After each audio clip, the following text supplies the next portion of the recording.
Pada zaman modern seperti saat ini, kehidupan kita relatif serba mudah. Contohnya saja, apabila kita ingin menghubungi teman kita yang rumahnya jauh, kita hanya perlu menelpon ataupun menggunakan media sosial. Atau contoh lain, apabila kita ingin berbelanja ataupun membeli barang atau jasa, kita juga hanya perlu membuka aplikasi online, e-commerce, sehingga kita tidak perlu datang ke tokonya. Dan berbagai informasi dari belahan dunia bisa kita dapatkan dalam waktu yang relatif cepat, hanya dengan menggunakan internet. Tahukah kalian semua, apa yang telah saya sebutkan sebelumnya merupakan dampak dari adanya globalisasi. Apa itu globalisasi? Globalisasi adalah meluasnya pengaruh kebudayaan dan ilmu pengetahuan ke seluruh penjuru dunia. Secara sederhananya, globalisasi adalah fenomena penyebarluasan informasi ke seluruh dunia dengan mengaburkan batas-batasan negara. Globalisasi dipicu oleh adanya perkembangan ilmu pengetahuan dan teknologi atau IPTEK, tepatnya pada bidang telekomunikasi.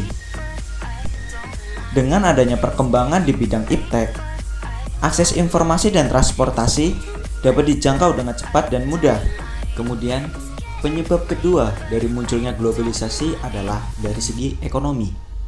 Ya, karena sebelumnya sudah ada perkembangan ilmu, informasi dan teknologi, maka sekarang interaksi manusia semakin luas cakupannya. Jadi ketika mereka melakukan jual beli, perdagangan antar atau lintas negara itu sangat memungkinkan oleh siapapun dan dimanapun. Selanjutnya, faktor ketiga dari munculnya globalisasi adalah adanya migrasi penduduk. Dengan adanya migrasi penduduk atau perpindahan penduduk, baik penduduk luar daerah ataupun asing, maka itu membuat penduduk lokal semakin terbiasa dengan adanya hal-hal baru atau perubahan baru.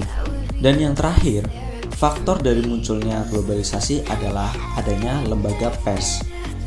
Media atau lembaga pers, mereka memiliki fungsi penting atau peranan penting, yaitu mereka sebagai penghubung antara masyarakat satu dengan masyarakat yang lain.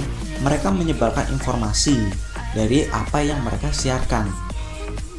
Globalisasi tidak dapat dihindari ataupun dihentikan. Hal tersebut karena faktor dari manusianya itu sendiri. Manusia adalah makhluk yang paling rakus menurut saya, karena mereka ingin mencari kepuasan atau mencari hal-hal baru. Sehingga di situ terdapat yang namanya IPTEK yang akan terus berkembang.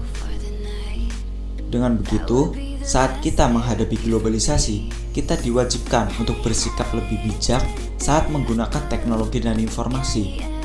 Dan juga, kita harus mampu membentengi dan memfilter apa yang dibawa oleh globalisasi, supaya kita tidak terjerumus pada hal-hal negatif. Sekian dari saya, semoga ilmu yang saya bagikan dapat bermanfaat dan menambah wawasan kita semua. Wassalamualaikum warahmatullahi wabarakatuh.